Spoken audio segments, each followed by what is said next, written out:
Good Sunday morning. Yeah, I wanted to speak quickly about, kind of a meandering thought that I've had. So it's not very streamlined. Um, I just wanted to give you a little background at the end. I'll share how you can pretty much learn on your own for free, and I think that's the most important thing. And I get like two views. I think the most I've got is like 15. So I'm not. It's not like I'm going to reach like 1,000 or 1,000,000 subscribers and get that gold plated, subscriber metal. It's truly to get you to learn for yourself and, like the Stoics, to find the information that's pertinent to you, not because I tell you it is. But, Epictetus is one of my favorite philosophers because he spoke very much to the impediments in my life. Um, and that's one of the quotes that I'll share with you in a little bit. But a lot of people think that Marcus Aurelius sat, in a stone room with a urn burning, and in ancient Rome, with Epictetus, writing on a chalkboard and teaching him, his philosophy, which isn't true. Epictetus never taught Marcus Aurelius, but Marcus Aurelius studied Epictetus's writings. He was thoroughly impressed, and the influence on Marcus Aurelius was deep.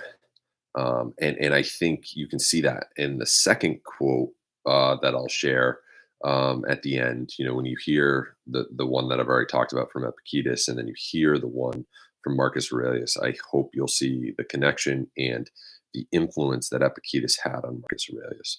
And I'm not going to go through all of meditations because there's hundreds of quotations of Marcus's daily, end of day reflections and things like that while he was ruling the empire.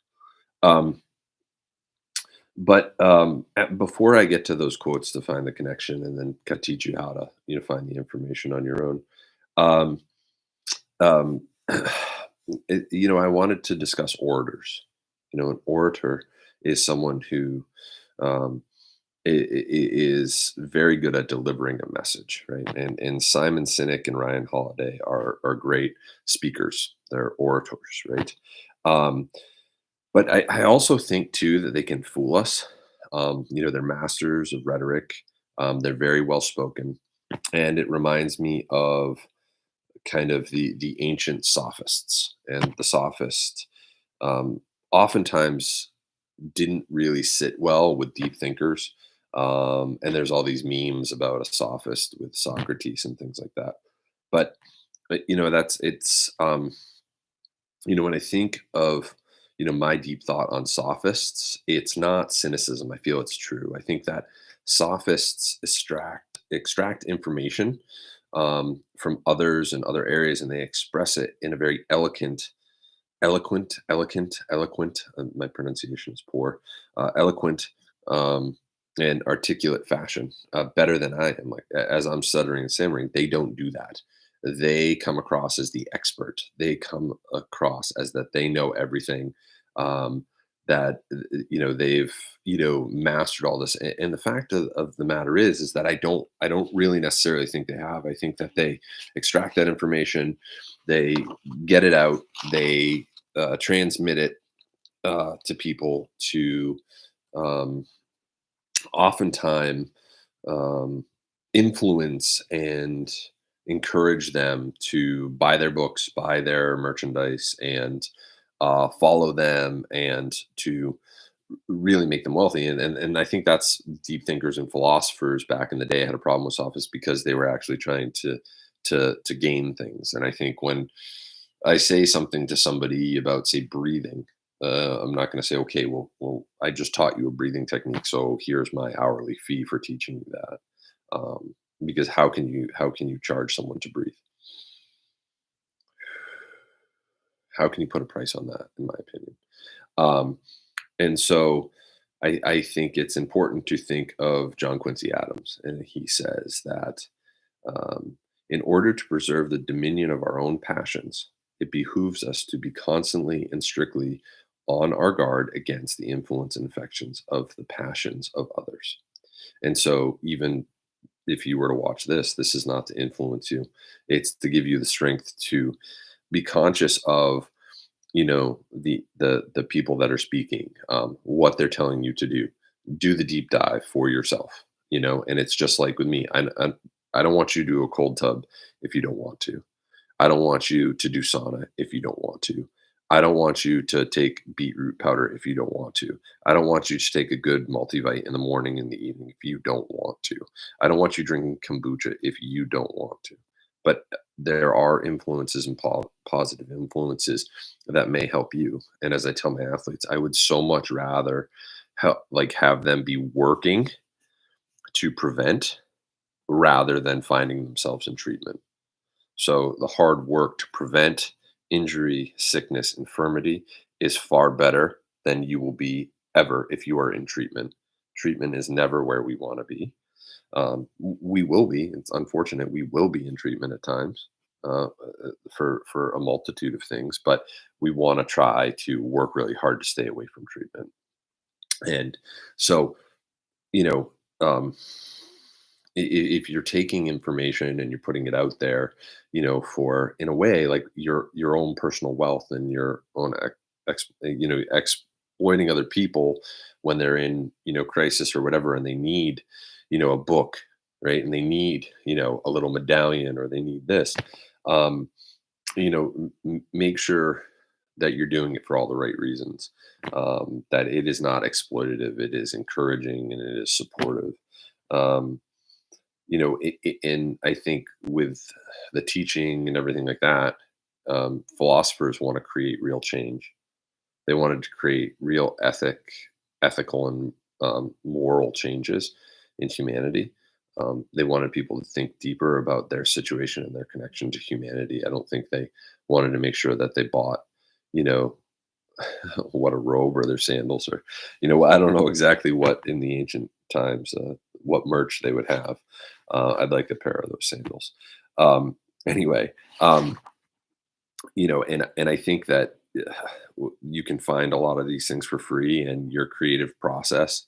Um, you can if other people, I told my athletes, like, I hate the question of, what are you trying to do here? I'm not trying to do something, I'm gonna do it. I just need you to maybe point me in the direction of the proper tool that I'm looking for. When I go into the hardware store and I'm doing some stupid project, I get that from, what are you trying to do here? And I find that to be very, very potentially, detrimental, them questioning in a negative way, almost like a roadblock. But I'll get to that point in a second. Um, so, um, the two quotes about kind of that roadblock, and that I got to read them. I don't have them committed to memory. Um, but the first one is Epictetus. And so I will end it with these two quotes and then tell you um, how to educate yourself for free. Um, Epictetus, I've talked about this before. That one of my first and favorite quotes was, "Disease is an impediment to the body, but not to the will, unless the will itself chooses.